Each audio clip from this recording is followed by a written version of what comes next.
It's a good day to brew, baby. What is up, YouTube? It's your boy Millsy, back with Hometown Commander, back for another episode of Millsy Brewers, the show where I brew my version 1.0 deck list as a commander for the Russ on my quest to brew the magic world. As always, the deck list is going to be down in the description for you below, as well as I'd really appreciate it if you could interact with the video, like, comment, subscribe, consider becoming a member to see all of the videos early. Check out the links in the description below. Dustmorn brought us a couple new demons as well as demon sports, so only felt right to go back to one of the channel's most popular commanders and rerun it back. Today we're talking about Be'lakor, the Dark Master, a Grixis demon noble with flying. It says whenever it enters the battlefield, you draw X and lose X, where X is the number of demons you control. And whenever another demon enters under your control, it deals damage equal to its power to any target.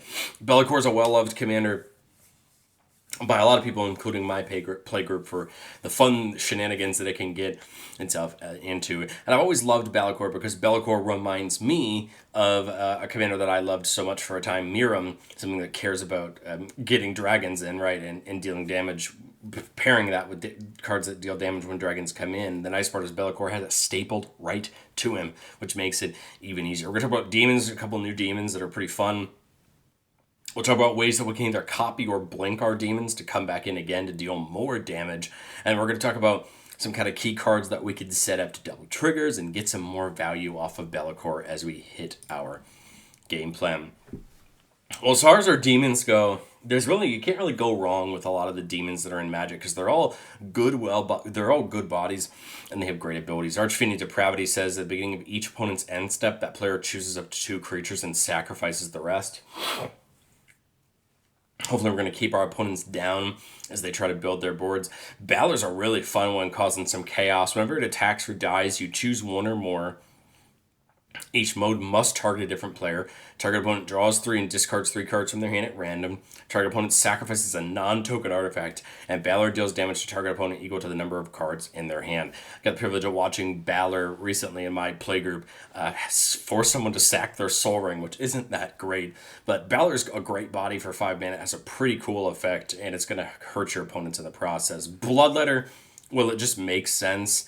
Whenever an opponent would lose life during your turn, they lose twice that much life instead. This will actually double the damage from Be'lakor's trigger as well as a lot of things. Bloodletter feels great. It may be a small body, but it's going to make everything else we do hurt our opponents. Bloodthirster is a great one from that deck because it has the ability to give you multiple combats. Whenever it deals damage to a player, untap it. After this combat, there's additional combat, meaning that Bloodthirster can potentially hit all of our opponents in one combat because it can't attack a player that already attacked this turn.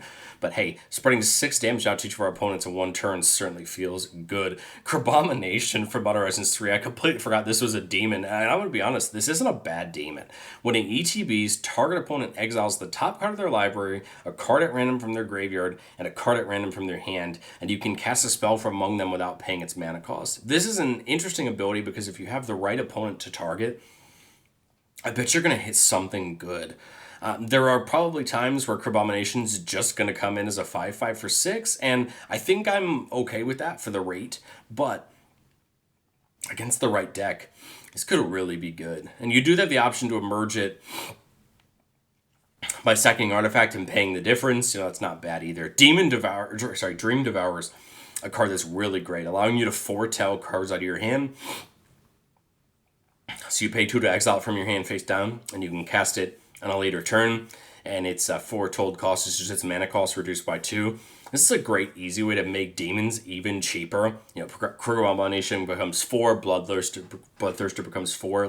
This is a great way to just cheapen the demons in your hand because they're already expensive to begin with, allowing you to just potentially play multiple demons on a future turn. Well, we can play Rakdos. What would a demon deck be without Rakdos? And there's multiples of them. Rakdos Lord of Riots makes your creatures a little bit cheaper to cast for each 1 life your opponents have lost this turn, meaning just 1 demon drop from Be'lakor's ability could mean a lot cheaper creatures. Rakdos the Muscle can sack another creature to give itself indestructible, and whenever you sacrifice another creature, whether it's through Rakdos' ability Or another one, you exile cards equal to its mana cost from the top of target player's library. You could play those cards, which is pretty cool to take things from our opponents as we're just beating the heck out of them with demons. And then Rakdos the Showstopper, probably one of my favorite Rakdos, is when it ETBs, flip a coin for each creature that isn't a demon, devil, or imp. And if you lose the flip, comes up tails, destroy it. I love this ability against the right opponents. It's always that fun to see where the coin's going to fall on every creature to see what they're going to lose. Raphael isn't a demon, but remember on Rakdos' ability it doesn't hit devils, so Raphael is safe there, but it says all other demons, devils, imps, and tieflings have +1/+1 and lifelink. This is a really important ability because Be'lakor says that the demon came in, deals damage to the opponent, meaning that lifelink works really well. In the beginning of each end step, if a creature was put into your graveyard from anywhere this turn, you make a little devil token. So not bad, as a little bit of buff, but hey, lifelink is really important. When you start having your opponents are already dealing with 6/6s and 7/7s in the air, now they have a lifelink, gaining us that life back and allowing us more time. We're playing everybody's favorite demon, Roaming Throne, a card that I have so much vitriol for, but it's such a good card, and I have to play it when needed because it's just so good at what it does. Doubling up all other triggered abilities of demons means that Be'lakor's bottom ability goes off twice. Every time the demons come in, not only that, but all their demons, right, are going to trigger twice. And not a bad one to trigger twice is Runescar Demon sitting beside it. Whenever it comes in, search your library for a card, put it into your hand. Here's a tutor on a demon, meaning that for 7 mana, we're pushing at least 6 mana with Be'lakor and getting a free search. Who doesn't want that? And that's not the only demon that has that ability. That's just the only one I'm showing off. Sower of Discord. It comes in, you pick 2 players, and when you deal damage to one of them, you deal damage to the other one. This is pretty great. And it works well if you have an opponent maybe that you can hit really easily with flying where you can't hit the other one. Now you can focus on one and focus 2 players down at once. We're playing both the Balrogs from Lord of the Rings, but I showed the Balrog of Moria here. 7 mana, 8/8, Trample Haste. When it dies, we can exile it. If we do, for each opponent, exile up to 1 target creature that player controls.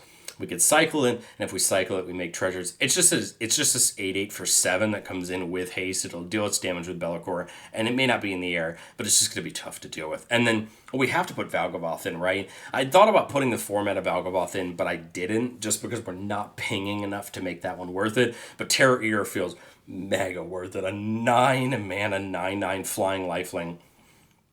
Set 3 non-land permanents target. You get this Leyline of the Void type ability where for cards you didn't control would be put into an opponent's graveyard from anywhere, you exile instead. So Mill gets exiled instead. Discard gets exiled instead. Creatures dying get exiled instead, and we can play the things from exile as long as Valgavoth is out. I really enjoy Valgavoth. It is slightly expensive, but I think it would take over a game as long as you can protect it from removal and from board wipes. It's going to get very hard for this, coming in and dealing 9, and then having all of that text on it.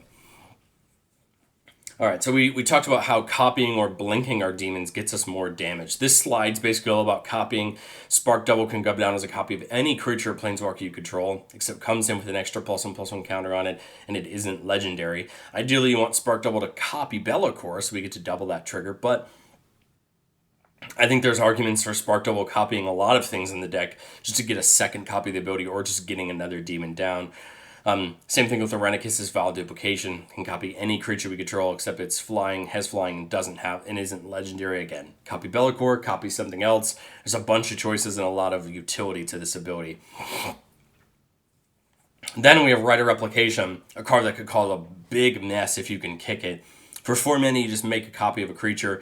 For 9 mana, you make 5 copies of a creature. And the fun part about Be'lakor will be that if I make 5 copies of Be'lakor, yes, the legendary rule kicks in, and I have to get rid of some of them, but all their triggers still hit the stack. So at minimum, you're still dealing... at minimum, you're still dealing 30 damage, but at maximum, depending on how the triggers would work, I'd have to try to figure that out myself. You could deal a lot more, but ideally, you would write something else, just get a ton of big damage in to your opponents. Over on the blink side, you have things like Displace and Ghostly Flicker, which can exile creatures and bring them back in. This could protect a demon from removal and then bring it back in and still get a Be'lakor trigger, or this could just, exile some important things or some important demons and bring them back in just to get their damage once more. And then Reflections of Litjara, copying every demon we cast. Again, 2 copies better than 1, especially when you have Be'lakor throwing damage around. Panharmonicon, just another of that, for Be'lakor at least, another copy of that roaming throne thrall effect. Whenever an artifact or creature entering the battlefield causes a triggered ability of a permanent you control a trigger, it triggers additional time, so Be'lakor can hopefully go off twice. Same thing with Whip of Erebos, like we talked about with before. Because the creatures are dealing the damage, Whip of Erebos will actually get us lifelink, and that's pretty cool. Then for 4 mana, we can just bring a creature back from the graveyard to the battlefield. It'll exile when it dies, but hey, there's another potential Be'lakor trigger from something back out of our graveyard. Liliana's Contract, right, just makes sense. When it enters the battlefield, you draw 4 and you lose 4. At the beginning of your upkeep, if you control 4 more demons with different names, you win the game. Now our opponents have to either deal with the demons or deal with the contract, and it's not hard in this deck once you get it working and you get enough mana to just start dropping demons in and having our opponents have to really deal with everything we're trying to do.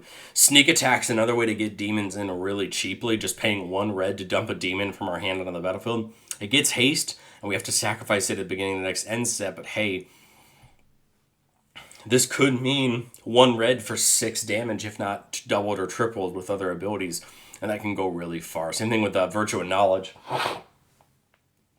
Another Panharmonicon style ability. If a permanent coming in would triggered ability of a permanent you control to trigger, it goes off another time, so there's another chance to get a Be'lakor trigger.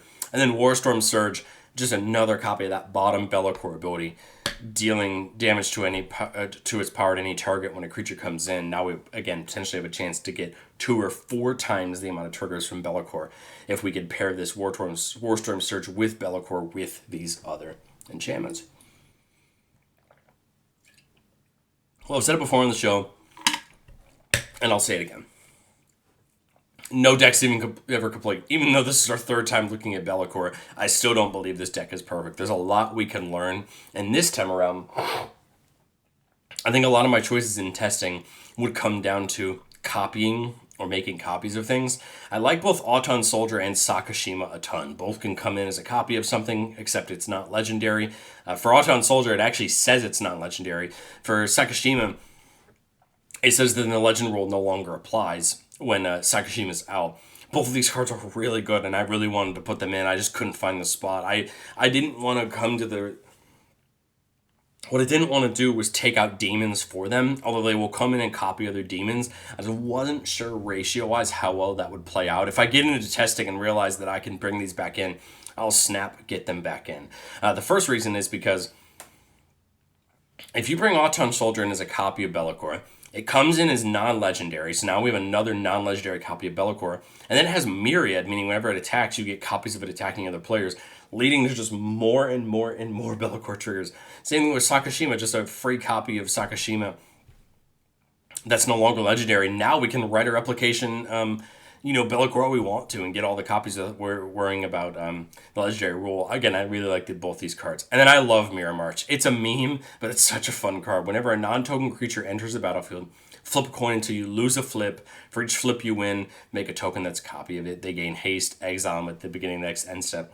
Potentially just massive swings of Be'lakor triggers. I love this card. It is 6 mana. You could fail that flip, and this is nothing for 6 mana. But I love the game, and I think it can just add some more fun to the table as you do it. But let's get into our playtest. Let's have some fun trying Be'lakor back out. Keep it a 2-lander with the old Soul Ring. Soul Ring escaped the ban. Lol. And let's do it. Archfiend of Despair. Beginning of each opponent's end step, or beginning of each end step, each opponent loses life equal to the life that player lost this turn. We got the Right of Rep. We got Herald's Horn to reduce the cost of our demons a little bit. And that Virtue. So not looking too bad. Turn 1. Get that Soul Ring down. Alright, so turn 2, we finally drew a non creature-specific land or Exotic Orchard, right? Exotic Orchard comes down to what our opponents are playing. So what I would probably do here, to be 100% honest, is play the Herald's Horn. I know I have the option of the Virtue, I have the option of Sneak Attack. I don't know that I want people to know I have Sneak Attack yet. This as it stands is a turn 3 Bellicor as long as my opponents have any of my 3 colors, which I think is going to be more than possible. So this will lead to a turn 3 Bellicor. I have 1 demon, so I'm going to draw 1 card, right? And lose 1 life. Blade of Selves is a great one for Bellicor. I wanted to make sure I looked at this ruling specifically because I thought it might come up in the playtest. So I put Blade of Selves in because how Blade of Selves will work if attached to Bellicor is Bellicor will attack, making 2 copies of itself, attacking the other players. The legendary rule goes off. I have to sacrifice 2 of the other Bellicors, but I will get 2 triggers of just draw 1, lose 1, or 2 triggers of how many other demons on the battlefield draw and lose, and then 2 more copies of the 6 damage going out. So it still leads to some good damage and some good damage and some card draw while still making Bellicor threats. Turn 3, Bellicor comes down. Go to turn 4, playing that Blazemire Verge from the new set. I don't think we have red because we don't have a swamp, but I think that's okay. 6 mana is still a great place to be. We could go 1 mana off the Archfiend, aren't we? Sorry, we would have looked at the top card. It wasn't a demon, so that's okay. We could Virtue and like hope that we hit another thing next turn so we could get into that. I mean, we could sneak attack in the Archfiend, but I kind of want the Archfiend, right? It's such a good card. I'd rather keep it around.